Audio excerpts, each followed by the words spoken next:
We don't have to have the same work, the same credentials, the same story. But I understand you have a story of why this matters to you. And that goes so far in lessening the distance, the disconnection, the distrust that people have of each other. If we could just understand what drives us, what our purpose is. That's Bina M. Patel, and this is Well, That Went Sideways, a podcast that serves as a resource to help people have healthy, respectful communication.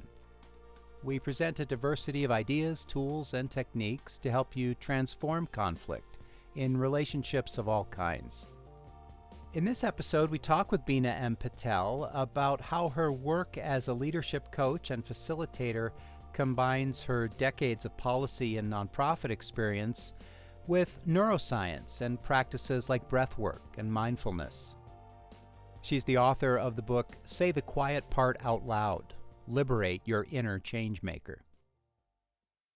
I'm Sam Fuqua, co-host of the program with Alexis Miles. Hi, Alexis. Hi, Sam. And we're so pleased to be joined for this episode of Well, That Went Sideways by Bina M. Patel. Hello and welcome. Hello, nice to be here with you both. Thank you for having me. Well, we just mentioned in the introduction your book, Say the Quiet Part Out Loud. And so I want to ask you about that title because I've heard that phrase used sometimes in a negative context. What did you mean by that title and why did you choose it? Great question. And actually, I think it's interesting when it is shown us in the negative because it shows us who people are, which is the quiet part. And many of us who do social justice work, conflict work, we end up kind of navigating the facade, and what's real is unspoken or hidden. So it's interesting when I do see it used kind of on the other side of arguments in that way. But what I meant was it came from me actually using that phrase with leaders I coach who would say things like, I'm really just struggling at work and I'm trying and I'm trying. And they would kind of stop and I would say the next thing. And it was really hard to admit that they were experiencing burnout or racism or misogyny or were uncertain about what to do. They were kind of at their skill level edge. So there were these quiet parts that I realized if we can say them out loud, we can claim them and then we can move on. And so that's where the title came from, is helping people acknowledge, here's what's really around me. And we don't have to whitewash it. We don't have to give it code switch names. We can say the things we see about the world and how we're navigating them. Well, in my experience, it's difficult for people to see that deeply into themselves or to articulate what it is they're actually feeling. How do you coach people into that understanding? Because it seems to me that without having that level of self-communication, it will be hard to navigate conflict with another person. Oh, absolutely. Such a great question. I think one way I've done this with folks is one, we go slowly. And a lot of it is to take time to be present and gather observations. I think we move really quickly with ourselves and each other, and especially when there's conflict or tension, because we want to get out of it, a natural instinct. But when we can slow down and actually say, what is present here now? For me, for us in this place, even if it's too noisy and I can't focus, that gives us a starting point. So that's one place we start, is we slow down and we kind of do some data gathering about what do we really know. I've also worked with folks then where we break down what do we know and what's an assumption that we need to learn more about with each other. And then the third piece that I have found most powerful is to ask folks, where did this come from for you? Who taught you this way? And sometimes they will say like, oh my gosh, I don't know, but if I think about it, my grandmother taught me that if I say this thing and someone else is uncomfortable, it's my fault. And then they start carrying and internalizing that. And so those steps in that space to actually say, you have agency in understanding where these stories around you and experiences come from. And we can understand that they have a home and an origin, I have found is pretty helpful for folks. And when you say data gathering, do you mean internal and external data? Yes, absolutely. I am a practitioner of what in the West is known as mindfulness, what ancestrally we know as remembrance work. That's the Pali and the Sanskrit words for what was translated that became mindfulness is actually remembrance. Remember the stories, the teachings, etc. And so I think that first place of where am I in this relationship, in this moment, in this experience is critical. And not only because, of course, we're part of the relationship, but I think in systems of oppression, we often minimize or have been taught to dismiss our own agency. And then we're not implicated.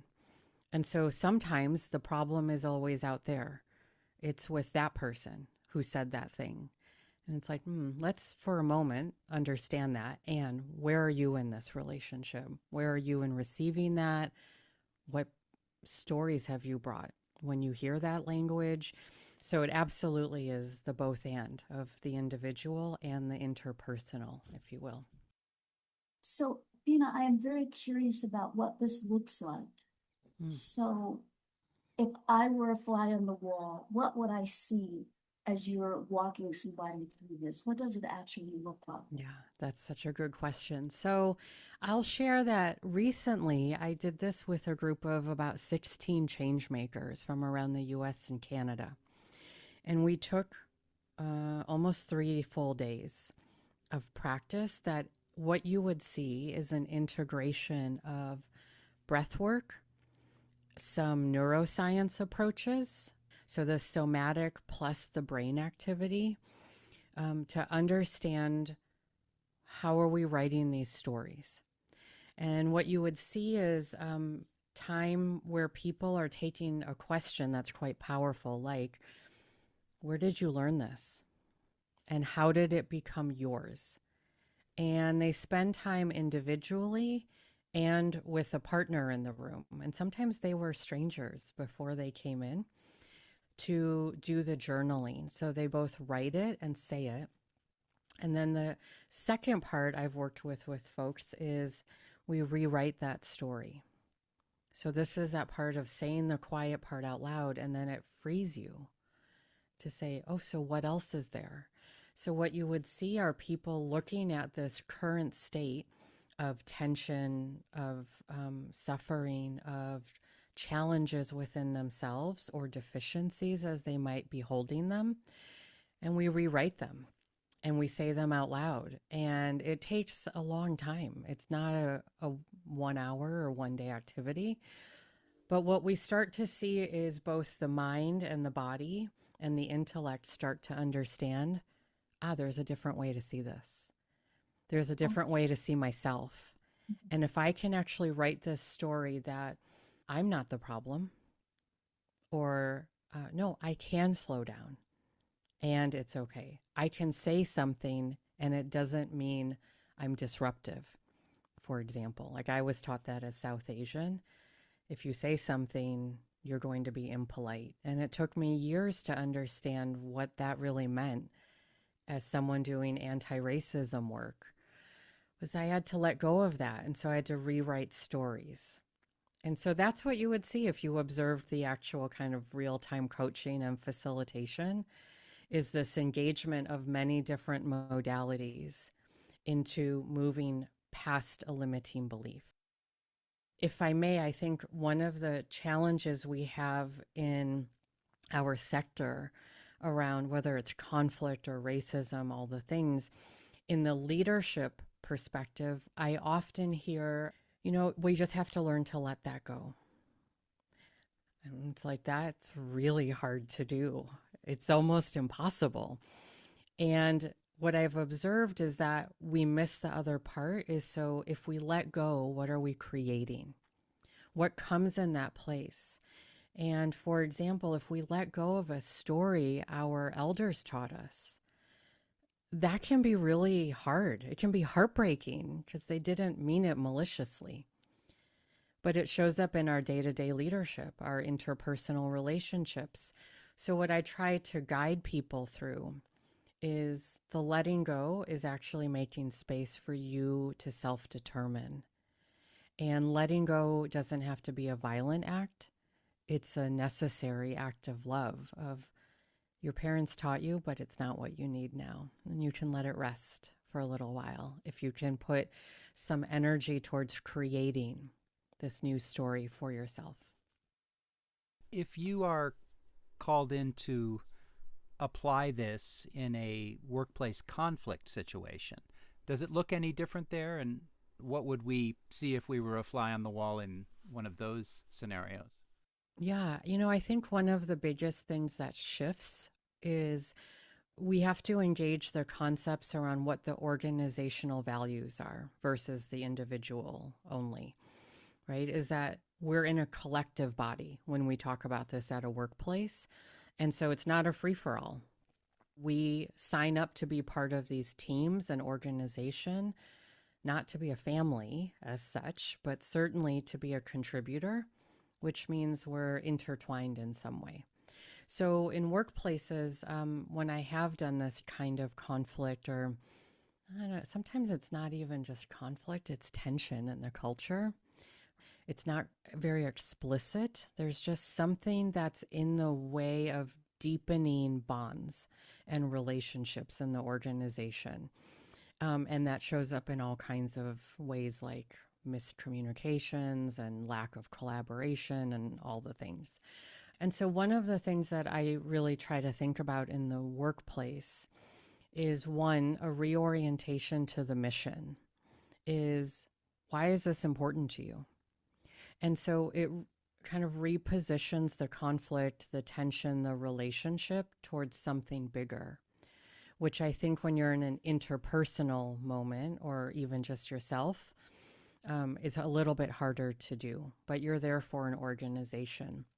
And I will say, even this morning, I was coaching someone and we had a similar conversation, and we had to talk about what the boundaries are at the workplace, of like why folks may not be prepared to hear about their journey in therapy at the workplace, right? So I think the other thing that I try to keep in mind is we have not equipped people to be on different sides of this relationship, so to say. We know what it's like to be the person who holds the conflict feeling or might have perpetuated it. But when you're surrounding it, I don't know that we have really great skills to know how to show up in that moment. I mean, like, wait, let me step in to help, to heal, to facilitate, to coach. And so workplaces also need some boundaries of like, what do we have capacity for together to have an honest conversation about this? Maybe a counterpoint to that, I have seen leaders use "we're here for the mission" really as an excuse or a diversion from their own failings. Absolutely. Or to create a workplace that is kind of the antithesis of well-being and sustainability, right? To drive burnout. I mean, that's the kind of culture I came up in, which is you're lucky to work in the nonprofit sector and we're here to be helpers, so do more with less. And like, yeah, it's your job to be a program coordinator, but also, Bina, can you clean up the kitchen before you leave on Friday? We were put in all these positions, and the rhetoric was, but you're so lucky to be a helper and be in community and so on. I reflect on maybe in the leadership space, one thing I think about a lot is how we kind of raise folks as leaders to often aspire to a model of leadership. And when I think about diversity and inclusion, like how much of that is often put on racialized and marginalized bodies to have to do. And we tend not to implicate leadership structures, leadership cultures, and leadership individuals to have to do some growth and change making themselves. It's like, no, this is how leadership can look. You just have to contort yourself into it. So to your point, Sam, I think we often miss the both and of it's always in relationship. And so weaponizing the mission to hide behind, I think it only lasts so long. You get really high turnover in organizations, people are unhappy, and eventually it shows itself. Well, I am trying to connect all of the dots inside myself of what you're saying. So could you go back to the problem as you saw it, and then this methodology or this solution that you've come up with that sounds to me like it includes the whole person, inside, outside, all influences that shape the person, includes the whole person. So could you go back and connect those dots for me? Sure. So I have often seen with especially folks I coach, which tend to be not only CEOs, but staff of nonprofits, foundations, social change movements. The problem I was seeing was this pattern of them pathologizing themselves, that they were the problem. They didn't know enough. They didn't say it right. They weren't educated enough. So many different things. And if they could just figure it out and get it right and perfect, somehow this thing in their work for their community would be realized. So part of that problem too is that the pressure is quite high because it's a deeply personal and purposeful place when you work in social justice, right? Like we're not making widgets. So when you feel like, oh my gosh, it's so important we get this outcome, but I can't get this outcome because somehow I'm not enough. That was the problem I was seeing. And what I engaged in was, no, but we all work in a system of oppression and colonizer culture that we've inherited in different ways. We're forced to navigate these systems, even in good intentioned places that are aware of what's happening. It's incredibly hard to do this. To your earlier questions, Alexis, because we have personal stuff, ancestral things, we have interpersonal, and often these dynamics of racism, of othering, all of those things are hiding in plain sight. They're not big headlines. The conflict, the tension, it sits in passing. It's just, it doesn't have to be a big blow up, as you know, right? Conflict can be this tiny thing. It's that thorn, and it just keeps digging. And so I thought about, okay, how do we name the system at play and give folks a bit of spaciousness to undo that internalized culture? And like I said earlier, find a different pathway. What can they self-determine as here's what I want my leadership to be when it feels sustainable, purposeful, collective, collaborative? Here's what it would look like. How do I tend to that kind of leadership? And a lot of that is the letting go of, as we talked about. I have to create some space for that. Because I also saw a pattern where people said, I keep trying this thing. And Bina, I went to yoga and I did the breath work, but your brain works really fast. And so they would try to show up to create these changes and be like, I'm powerful, I can do this, whatever the narrative was. And before the sentence was out, they had undercut themselves, the neuroscience and the neuroplasticity of the stories. And as I started to see that, I thought, okay, we need to get much deeper in how we engage the whole person. It's not just somatics and holding trauma, and it's not just breath work. And sometimes you're so scared, you're so stressed, you're so tired, asking someone to take a breath doesn't work. It just amplifies the unease. But engaging the brain and neuroplasticity can change that. So it gives them another pathway. So that's what I was doing. I was trying to see this problem as something bigger than an individualized pathology and find different tools that people could use in real time at work that also wasn't like a weekend retreat. You know, we often do that. Go do this on the weekend, figure this out on the evening time. And I thought, no, this is who we are all day, 24/7. We carry this around.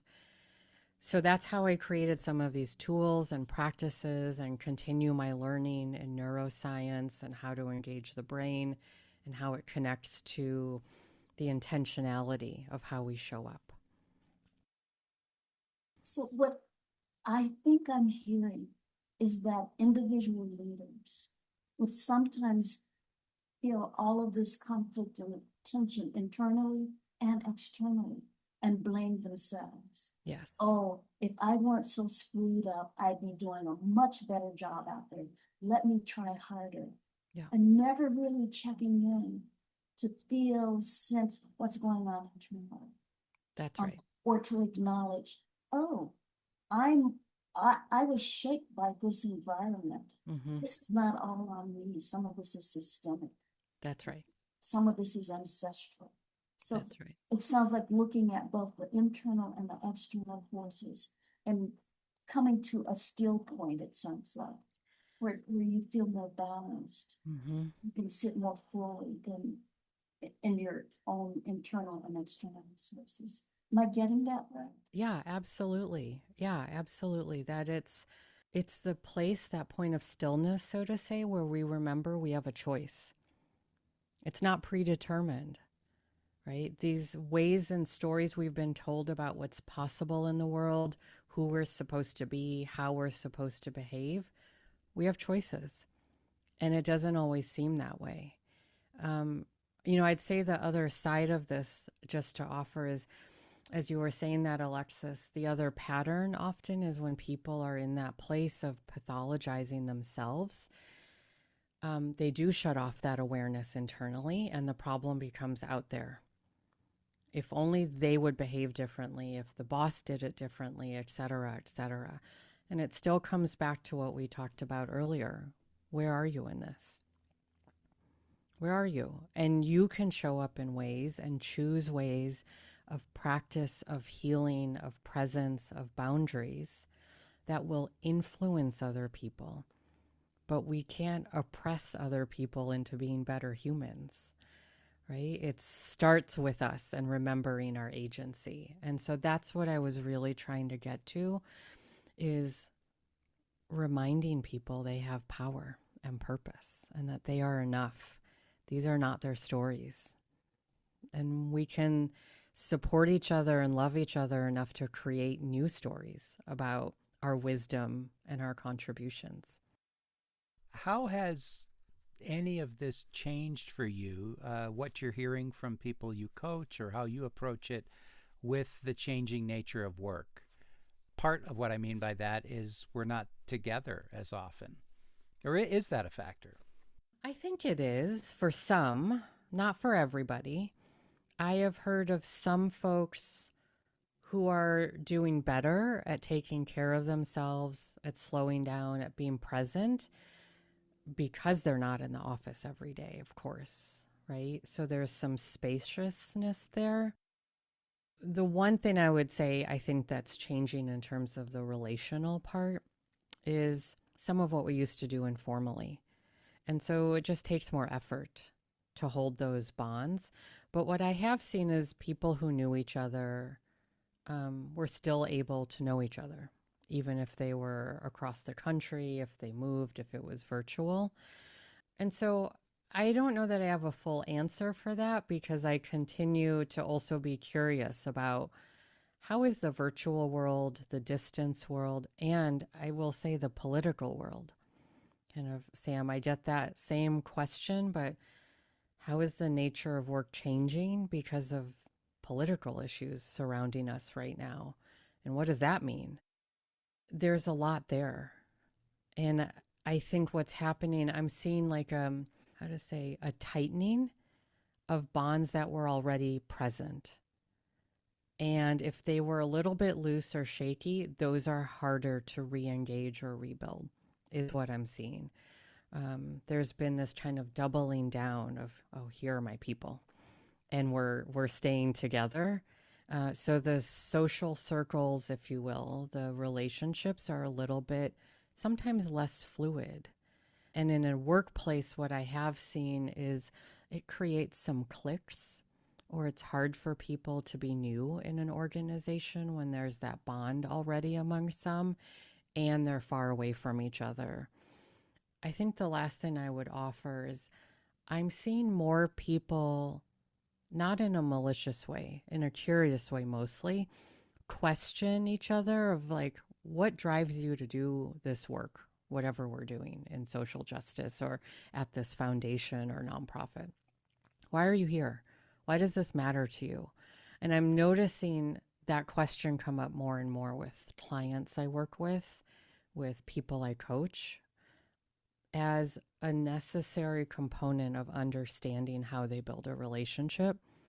It matters the purpose of an individual as part of that relationship building, which is really interesting because I think in pre-pandemic and even pre-MAGA in some ways, when you ended up at the same organization or at the same table, you were like, cool, here we are. And I kind of got to know you and it was more organic. And now I find it's a much more pointed question around relationship building. But it does seem ultimately healthy, like a healthy trend. Oh, yeah, I think so. I think the more we can talk about like where we come from, who we are, our change. I work with folks and talk about Changemaker origin stories. What was the moment that you can go back to? Maybe it was last week, maybe it was when you were a kid, that kind of radicalized you. I have one I wrote about in my book that came to me when I was an adult. I didn't remember it for so many years until I was asked. And it was about standing on the street in India with my dad and seeing a boy of almost exactly my age across the street, and his hair was orange and mine was black. And standing with my dad on the street and asking, why does he look different? And we were like, this little boy and I, eyes locked. We saw each other. And my dad said, he doesn't have the food you have. Right? And I was only 7 years old. And we talked through it, and my little brain didn't understand, of course. And I said, well, who's going to feed him? Where's the food coming from? And my dad said, well, his parents are probably doing the best he can. And I remember realizing he lived under the train platform. That's what I was looking at. And when I was asked this question of, so what brought you to this work? Somehow that day, this story just flashed and I had tears in my eyes. And I remember then that was probably one of the first moments that changed me, in which it was like, wow, there can never be no one. Someone has to show up. And so I share that because, to your point, Sam, I think it's a great thing that we spend time talking about these things that used to be icebreakers or like retreat activities as part of how we show up together. And I'll just offer, I have noticed teams that felt distant from each other, or there was distrust across teams, when they have done this activity of talk about their Changemaker origin story, we grow relationships. It's like it takes an hour and we've traversed so far into healing that relationship because we see each other. Like, we don't have to have the same work, the same credentials, the same story, but I understand you have a story of why this matters to you. And that goes so far in lessening the distance, the disconnection, the distrust that people have of each other. If we could just understand what drives us, what our purpose is. You mentioned MAGA earlier. Do you think that asking a person who is committed to MAGA their origin story or a story they remember that sparked their involvement with MAGA, do you think that would create a relationship between them and a non-MAGA person so that they could see each other differently?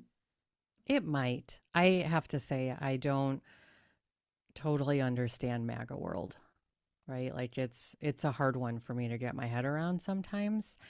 And I'm just going to say, I don't think we all should assume it's our work to do that. I have to say, there have been places I have been where it feels unsafe or beyond a boundary of mine. Like I just don't have capacity to have to build this relationship. But I do think space that helps us remember, any of us remember where we come from, who we are here for, that remembrance practice of going back to these stories, I firmly believe that can open up something different in us. So it may not build a relationship, Alexis, but it may unlock the heart of that person that's pretty closed off to people who are different than them, for example, or that's really myopic and like zeroed in on this one issue, this one topic, this one thing that matters to them. And they're missing the intersectional and contextual story. I do think remembrance practices like that could help unlock that. You might have just done this, but what is one thing that listeners could do today, tomorrow, Yeah. to come into this relationship that you're talking about? Yeah.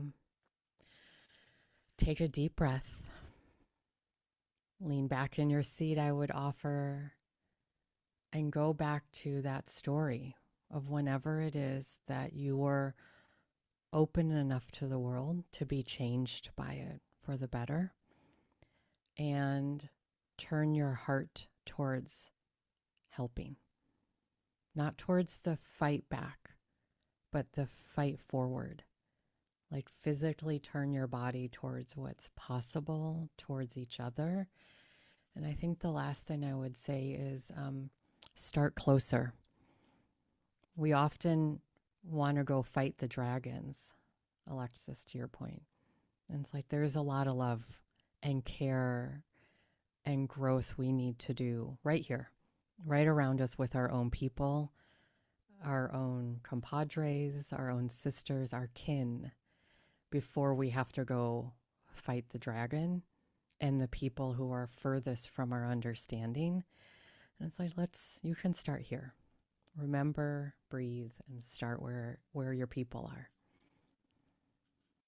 Well, Bina and Patel, it's been wonderful to talk to you, and thank you for the advice and so much to think about. We appreciate it. Thank you so much for having me and the just openness of this conversation. I'm grateful to you both. Thank you. It was such a pleasure.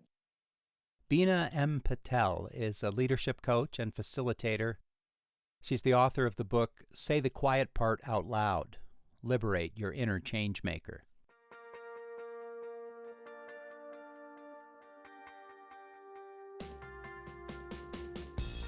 Thanks for listening to Well, That Went Sideways. We produce new episodes twice a month. You can find them wherever you get your podcasts and on our website, sidewayspod.org. Our site has information on our guests, interview transcripts, and links to more conflict resolution resources. And we encourage you to sign up for our newsletter. That's at sidewayspod.org. Our production team is Mary Zinn, Jess Rao, Norma Johnson, Alexis Miles, Alia Thobani, and me, Sam Fuqua. Our theme music is by Mike Stewart. We produce these programs in Colorado, on the traditional lands of the Arapaho, Cheyenne, and Ute nations. To learn more about the importance of land acknowledgement, visit our website, sidewayspod.org. And this podcast is a partnership with the Conflict Center, a Denver-based nonprofit that provides practical skills and training for addressing everyday conflicts. Find out more at conflictcenter.org.